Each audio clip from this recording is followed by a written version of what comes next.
Shalom Bapak Ibu Saudara yang dikasihi Tuhan. Seri pengajaran hari ini berjudul Tidak Mudah Disesatkan.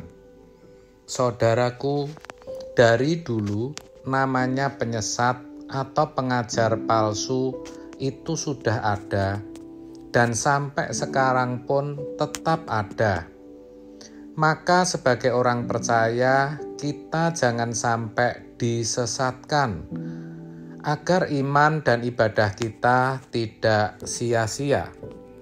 Paulus menuliskan, "Aku heran bahwa kamu begitu lekas berbalik daripada Dia yang oleh kasih karunia Kristus telah memanggil kamu dan mengikuti suatu Injil lain yang sebenarnya bukan Injil.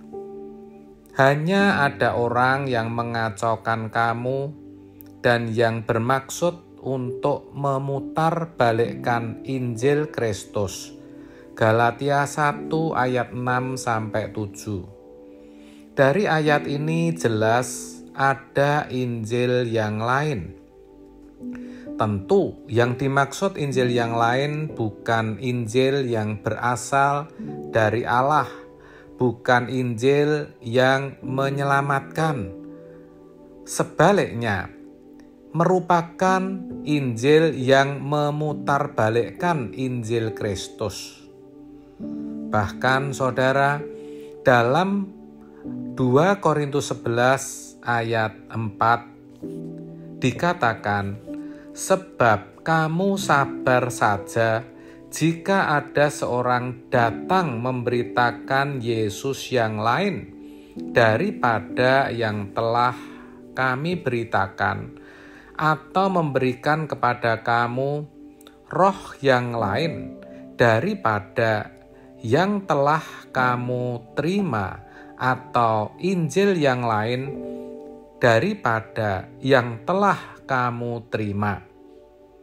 Artinya, tidak hanya Injil yang lain, tapi ada juga Yesus yang lain dan roh yang lain. Ini sangat berbahaya, dan kalau mau jujur, banyak orang Kristen yang sudah terpapar akan hal ini. Maka kita sebagai orang Kristen harus mengerti Injil Kristus itu seperti apa. Dalam Markus 1 ayat 14-15 dituliskan, "Sesudah Yohanes ditangkap, datanglah Yesus ke Galilea memberitakan Injil Allah." Saya ulang, memberitakan Injil Allah. Katanya, "Waktunya telah genap. Kerajaan Allah," saya ulang, "kerajaan Allah sudah dekat. Bertobatlah dan percayalah kepada Injil." Ayat ini sangat jelas menyatakan Injil yang diberitakan oleh Tuhan Yesus, yaitu Injil Allah, di mana isinya, muatannya, kontennya adalah tentang kerajaan surga, kerajaan Allah. Jadi Injil Kristus akan membawa orang yang mendengar dan menerimanya bertobat, sehingga dapat dipulihkan, dapat dikembalikan ke rancangan Allah semula, dan akhirnya bisa kembali bersekutu, beroleh hidup yang kekal bersama Bapa di surga. Sekarang kita jadi mengerti, ternyata Injil yang lain itu bukan soal siapa yang menyampaikan atau gereja mana, tapi apa isi yang diberitakan. Kalau yang diberitakan tentang kerajaan Allah, kerajaan surga, dan kebenarannya, itu Injil Kristus, Injil yang murni. Tapi kalau yang diberitakan kerajaan dunia dan kemegahannya, itu bukan Injil Kristus. Ironinya, kalau mau jujur, banyak gereja akhir zaman yang lebih menekankan pemberitaannya pada kerajaan dunia dan kemegahannya. Sedikit sekali gereja atau hamba Tuhan yang dengan kuat dan berulang-ulang memberitakan tentang kerajaan Allah.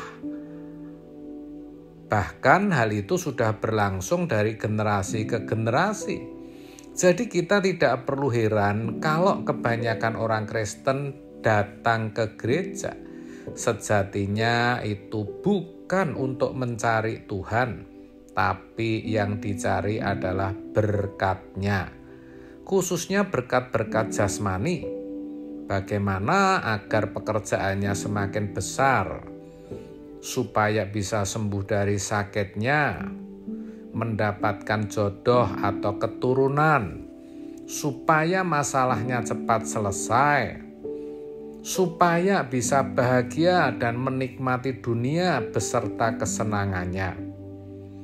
Kalau firman yang disampaikan tentang kekekalan, langit baru dan bumi yang baru, tentang penghakiman, kesucian hidup, perjuangan untuk sempurna seperti Bapa, biasanya tidak disukai. Apalagi kalau berbicara soal kematian. Banyak yang memiliki blocking mind atau menolak. Padahal justru kematian itu suatu kepastian dan bisa datang kapan saja. Biasanya orang Kristen seperti ini tidak pernah memperkarakan nasib kekalnya. Sebab pemahaman mereka ketika mereka sudah jadi orang Kristen dan pergi ke gereja, kelak mati pasti masuk surga. Padahal tanpa disadari sebenarnya sedang tersesat dan akan lenyap bersama dengan dunia ini. 1 Yohanes 2 ayat 16. Dan sayangnya lagi mereka juga tidak mau disadarkan. Maka tidak heran kalau Tuhan Yesus sendiri berkata, "Aku berkata kepadamu, Ia akan segera membenarkan mereka. Akan tetapi jika Anak Manusia itu datang, adakah Ia mendapati iman di bumi?" Lukas 18 ayat 8. Maka saudara, jangan mudah disesatkan oleh Injil yang lain.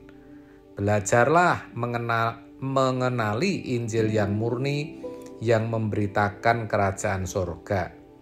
Mintalah tuntunan Tuhan dan percayalah kalau saudara benar-benar merindukan Injil Kristus, saudara pasti akan dipertemukan dengan gereja dan hamba Tuhan yang benar. Amin. Tuhan Yesus memberkati.